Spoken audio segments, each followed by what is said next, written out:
বিশ্বাস নেতৃত্বে এবং সংগঠনের নেতৃত্বে আমরা দেখতে পাচ্ছি একজন নতুন নেতৃত্ব আজকের এই কাউন্সিল সভায় যোগদান করছেন। আমরা তাদেরকে অভিনন্দন এবং শ্রদ্ধা জ্ঞাপন করছি। আমাদের ঝিনাইদহ থেকে একজন নতুন নেতৃত্ব আজকের এই কেন্দ্রীয় কমিটির সাধারণ সভা এবং কাউন্সিল অধিবেশনে তারা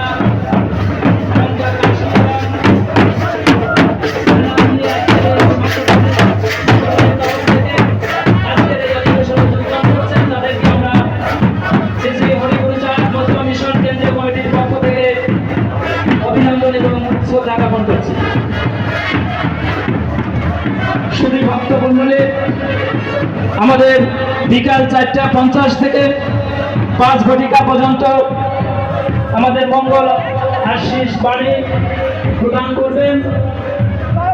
বিকাল 5টা থেকে 5টা 15 ঘটিকা স্বাগত ভাষণ প্রদান করবেন।